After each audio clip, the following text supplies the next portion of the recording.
نحمده ونصلي على رسوله الكريم اما بعد فاعوذ بالله من الشيطان الرجيم بسم الله الرحمن الرحيم رب اشرح لي صدري ويسر لي امري واحلل عقدة من لساني يفقهوا قولي۔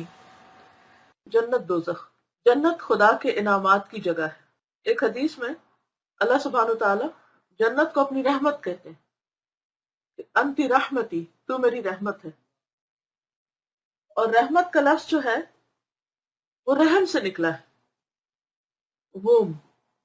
رحم وہ جگہ ہے جہاں پر ایک بچے کی دنیا میں آنے سے پہلے پرورش ہوتی، یعنی وہ اس کا گھر ہے، پہلا گھر انسانی جسم کے لیے۔ اگر آپ غور کریں کہ رحم کے اندر کیا کیا کوالٹیز ہیں، رحم وہ جگہ ہے جہاں سے بچے کو کھانا بھی ملتا ہے، اس کی گروتھ بھی ہوتی ہے، اس کے لیے ایک پرسکون اور پرامن اور ایک بے خوف اور بالکل ہر رنج و غم سے بالا ایک ایسی جگہ ہے کہ جہاں پر نہ اسے خوف ہوتا ہے، نہ کوئی غم ہوتا ہے، نہ کوئی فکر ہے، نہ پریشانی ہے۔ اس کے بن مانگے اس کو کھانا پینا بھی ملتا ہے، یعنی جو بھی اس کی غذا اللہ نے رکھی ہے اس کو زندگی کے سامان ملتے ہیں، اور اس کی تمام ضروریات پوری ہوتی ہیں۔ تو رحم کی جو کوالٹیز ہیں وہیں سے لفظ رحمت نکلا ہے۔ گویا اس دنیا میں بھی جو کچھ ہمیں مل رہا ہے وہ اللہ کی رحمت کی وجہ سے مل رہا ہے، ہمارا کچھ احسان نہیں، نہ ہی ہم نے کچھ پے کیا ہوا ہے، سب کچھ اسی کی طرف سے ملا ہے۔ اگر ہم اس میں سے کچھ نکالتے ہی دیتے بھی ہیں کسی کو تو وہ بھی دراصل اسی کا ہی ہوتا ہے۔ اب جب کہ اللہ سبحانہ تعالیٰ نے جنت کو اپنی رحمت کہا تو جنت بھی ایک ایسی جگہ ہے جہاں پر نہ خوف ہوگا، نہ غم ہوگا، اور انسان کی تمام ضروریات بن مانگے پوری ہوں گی، بغیر کسی مطالبے کے۔ یعنی جہاں بس خواہشات ان کی جو ہوگی، یعنی ان کا دل چاہے گا تو وہ چیز فوراً حاضر ہو جائے گی، لیکن اس کے لیے انہیں کوئی مشقت یا تگ و دو نہیں کرنی پڑتی، جیسے ایک بچے کو ماں کے پیٹ کے اندر اپنی کمائی کے لیے، اپنی ضروریات کے لیے کوئی بھاگ دوڑ نہیں کرنی پڑتی۔ تو اسی طرح یہ ہے کہ جنت انسان کا آخری ٹھکانہ ہے، جیسے رحم پہلا گھر ہے تو جنت آخری اور ہمیشہ کا گھر ہے۔ تو جنت اللہ سبحانہ وتعالیٰ کی رحمت ہے، رحمت کا ایک حصہ دنیا میں اور 99 آخرت کے لیے۔ تو اس سے آپ اندازہ لگا سکیں کہ اگر 1% کی بنیاد پر اللہ نے دنیا میں اتنا کچھ ہمیں دیا ہے تو 99% کی بنیاد پر وہ آخرت میں کیا کچھ نہیں دے گا۔ اور پھر جنت تو اس کا ایک شاہکار ہے، سب سے بہترین کریشن ہے اس کی۔ تو یہ لکھتے ہیں کہ جنت خدا کے انعامات کی جگہ ہے، اور دوزخ وہ جگہ ہے جہاں ان لوگوں کو داخل کیا جائے گا جن کے بارے میں خدا کی عدالت میں سزا کا فیصلہ ہوا ہو۔ یعنی جنت کے برعکس دوسری جگہ دوزخ ہے، کیونکہ دنیا میں بھی دو طرح کے لوگ کام کرتے ہیں تو پھر اسی کے مطابق انجام بھی دو طرح کے ہوں گے۔ موجودہ دنیا میں ہر قسم کی نعمتیں ہیں مگر وہ ناقص صورت میں ہے، انکمپلیٹ۔ جنت وہ جگہ ہے جہاں یہ تمام نعمتیں اپنی کامل صورت میں موجود ہوں گی، یعنی کمپلیٹ، پرفیکٹ۔ موجودہ دنیا ایک غیر معیاری دنیا ہے، یعنی غیر معیاری کا مطلب ہے کہ بلو سٹینڈرڈ ہے۔ جن چیزوں کو ہم اپ ٹو دا مارک یا سٹینڈرڈ کی چیزیں کہتے ہیں وہ بھی دراصل ویسی نہیں ہے حقیقت کے اعتبار سے۔ اور جنت کی دنیا کامل یعنی مکمل طور پر ایک معیاری دنیا ہے۔ جو لوگ موجودہ دنیا کی آزمائشوں میں پورے اترے وہ جنت کی ابدی دنیا میں داخل کیے جائیں گے، جہاں ان کے لیے آرام ہی آرام ہوگا اور خوشی ہی خوشی۔ لیکن شرط کیا ہے کہ دنیا کے ان امتحانوں کو خوش اسلوبی سے پاس کریں۔ جنت میں آدمی کو مادی نعمتوں کے ساتھ ذہنی سکون اور قلبی اطمینان بھی مکمل طور پر حاصل ہوگا۔ جیسے ایک بچے کو رحم کے اندر مادی نعمتوں کے ساتھ ذہنی سکون اور قلبی اطمینان اور پروٹیکشن اور حفاظت سب کچھ ملی ہوتی، ایک طرف وہاں مادی نعمتوں کی تکمیل کر دی جائے گی اور دوسری طرف وہ تمام حالات ختم کر دیے جائیں گے جو دنیا میں بے چینی اور پریشانی کا سبب ہوتے ہیں، مثلاً بڑھاپا، بیماری، حادثہ، موت وغیرہ۔ ہر آدمی پیدائشی طور پر ایک آئیڈیل دنیا کا طالب ہے، ایک آئیڈیل دنیا کا طالب ہے. ہم میں سے ہر ایک اس دنیا کو پرفیکٹ دیکھنا چاہتے ہیں اور آئیڈیلائز کرتے رہتے ہیں کہ یہ چیز ایسے ہو، یہ ویسے ہو. ہر آدمی اپنے خوابوں کی دنیا اپنے ذہن میں بسائے ہوئے ہے، یعنی ہر ایک کے ڈریمز ہوتے ہیں. یہ دنیا کسی کو موجودہ زندگی میں نہیں ملتی، یعنی جو ڈریم لینڈ جو ہے وہ یہاں نہیں ہے. موت کے بعد یہ دنیا ان خوش نصیب انسانوں کو ملے گی جنہوں نے موت سے پہلے کی زندگی میں اس کا استحقاق ثابت کیا ہو، یعنی حق ثابت کیا ہو کہ واقعی وہ ڈیزرو کرتے ہیں. دوزخ کا معاملہ اس کے بالکل برعکس ہے، اپوزٹ ہے. جنت اگر ہر قسم کے آرام کی جگہ ہے تو دوزخ ہر قسم کی تکلیفوں کی جگہ ہے. جنت اگر باغ کائنات کا پھول ہے تو دوزخ اس کائنات کا کانٹا.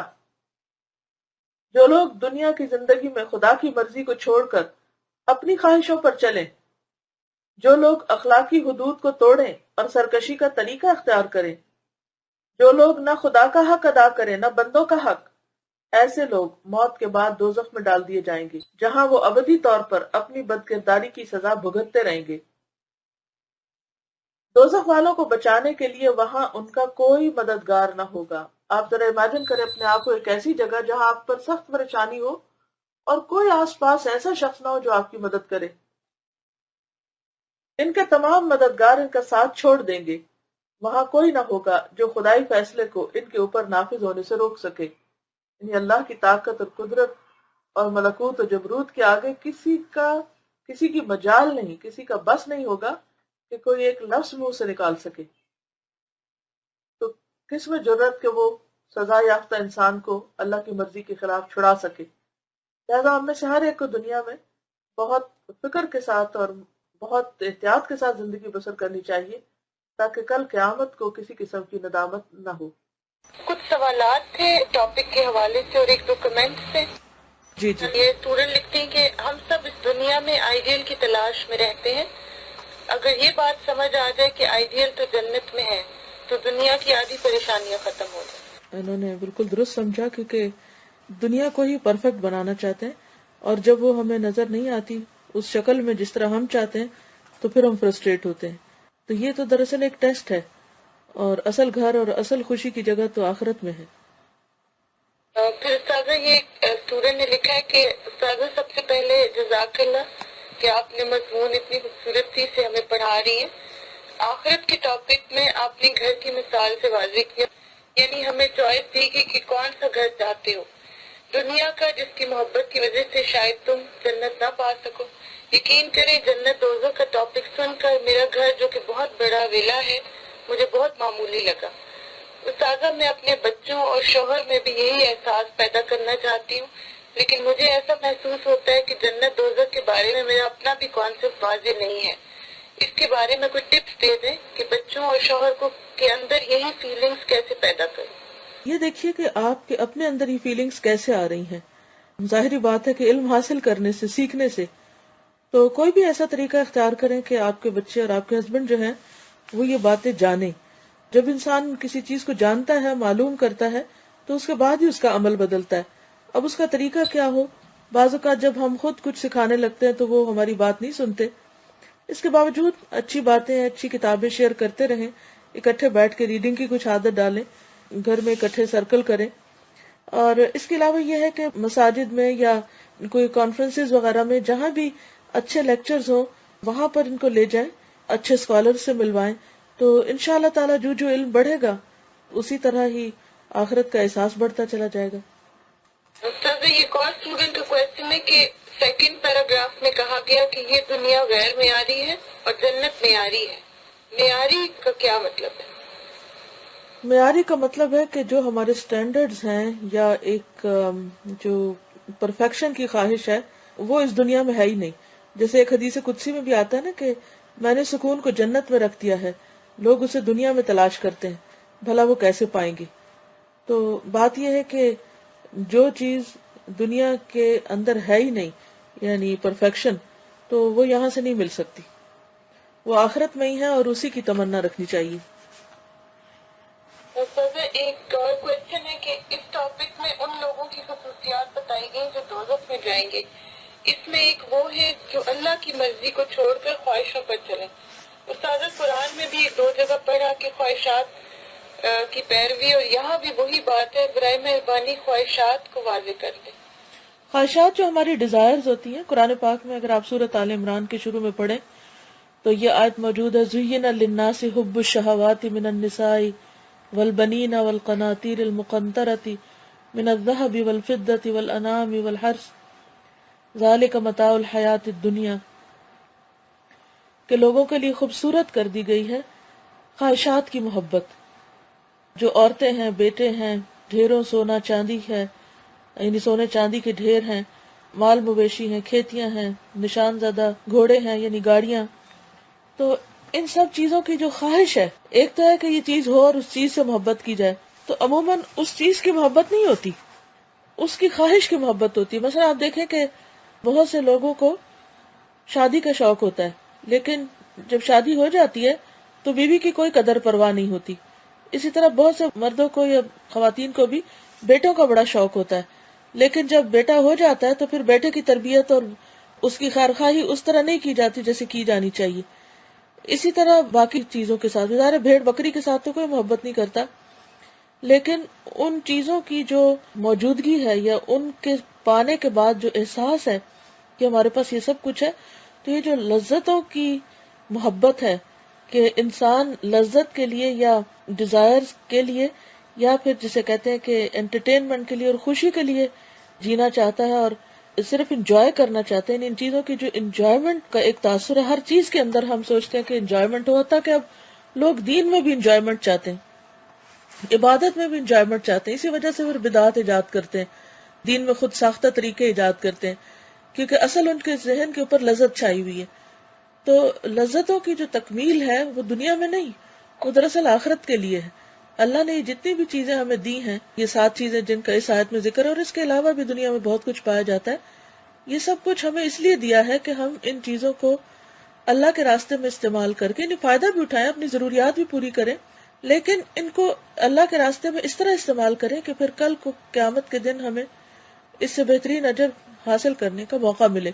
یعنی بیوی بچے ہوں تو ان کو انسان اللہ کی یاد میں اور آخرت کے بلند درجے حاصل کرنے میں اس طرح ان سے مدد لے یا ان کا تعاون حاصل کرے یا ان کی تربیت کرے کہ جس سے خدا کے ہاں اس کے درجے بلند ہوں. اور اسی طرح باقی بھی جو بھی ساز و سامان اور مال و متاع ہے اس کا حق ادا کرے، زکوٰۃ وغیرہ دے، عشر دے، اور اس کے علاوہ بھی صدقہ خیرات کرے. اسی طرح گاڑیاں ہیں تو ان کو خیر کے کاموں میں استعمال کرے، نہ کہ صرف اپنی شان بنانے کے لیے. بس ہماری خواہش ہے کہ لانگ ڈرائیو پہ نکل جائیں تو لانگ ڈرائیو پہ ہی خواب دیکھتے رہیں، یا صرف پکنک ہی منانے کے، یا صرف یہ بتانے کے لیے لوگوں کے سامنے کہ ہمارے پاس زیادہ اچھے ماڈل کی گاڑی ہے. تو یہ نہیں ہے زندگی کا مقصد.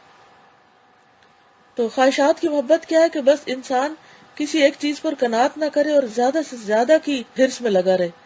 تو دنیا میں اگر انسان خواہشات میں پڑا تو آخرت کو بھول جائے گا، اور اگر آخرت کو بھول گیا تو پھر وہاں یہ نعمتیں نہیں ملیں گی. کرنا یہ چاہیے کہ دنیا میں ان چیزوں سے انسان فائدہ اٹھائے لیکن اللہ کی یاد کو نہ بھولے. دادا ایک آخری سوال ہے کہ ذہنی اور قلبی سکون میں کیا فرق ہے؟ دیکھیے کہ ہمارے جسم کی جیسے ضروریات ہیں نا، تو اسی طرح ہمارے دل کی ضروریات ہیں، ہمارے ذہن کی کچھ ضروریات ہیں. مثلا اللہ نے ہمیں عقل دی ہے، اگر ہم عقل کو یعنی اپنے ذہن کو صحیح جگہ پر استعمال نہیں کریں گے، مثلا مطالعہ نہیں کریں گے اچھی کتابوں کا، یا غور و فکر نہیں کریں گے، تو نتیجہ کیا ہوگا اس کا؟ کہتے ہیں نا خالی ذہن جو ہے وہ شیطان کی ہماجگاہ ہو جاتی ہے. انسان نیگیٹو باتیں سوچنے لگتا ہے اور تخریب کاری پہ اتر آتا ہے، یا دوسروں کے خلاف کچھ منصوبے بناتا رہتا ہے. تو ان سب چیزوں سے بچنے کے لیے ضروری ہے کہ انسان تعمیری کاموں میں اپنے ذہن کو لگائے تو سکون ملے گا. اسی طرح دل جو ہے، دلوں کو اللہ کی یاد سے قرار ملتا ہے. اگر ہر وقت دل میں مال کی محبت، انسانوں کی محبت چھائی رہے گی تو اس سے بے چینی پیدا ہوتی رہے گی. تو اس کے لیے بہتر یہی ہے کہ انسان جہاں دنیا کی چیزوں سے فائدہ اٹھائے اور ان سے خوش ہو، وہاں ان سب چیزوں سے بڑھ کر اللہ کی محبت اور اللہ کی یاد دلوں میں رہے، اور وہی سکون کا باعث بنتی. استاد استاذہ ایک اس میں چیز میں ایڈ کرنا چاہوں گی کہ جیسے آپ نے پہلے پارے میں دل کے بارے میں بتایا تھا کافی کہ اللہ تعالیٰ نے 3 طرح کے لوگوں کے دلوں کا ذکر کیا ہے، جیسے پہلے متقین ہیں، پھر اس کے بعد کفار ہیں اور اس کے بعد پھر منافق ہیں. تو یہ بھی ایک کرائٹیریا ہو سکتا ہے کہ انسان دیکھ لے کہ ہمارے دل کی فیلنگز کیسی ہیں. پھر استاذہ آگے جیسے آپ نے پہلے پارے میں بہت خوبصورت طریقے سے دلوں کی سختی کی بات کی تھی، تو یہ چیز بہت زیادہ ایک دم سے انسان کو پھر جگا دیتی ہے کہ ہم اپنے دل کا جائزہ لیں کہ ہمارے دل کی سچویشن یا ہمارے دل میں کیسی فیلنگز ہیں نا، جو اللہ تعالیٰ نے اسٹینڈرڈ دے دیے ان کے مطابق. بالکل. آج کے لیے اتنا ہی کافی ہے. اجازت چاہتی ہوں. السلام علیکم ورحمۃ اللہ وبرکاتہ. وعلیکم السلام. جزاک اللہ خیرن کثیرا.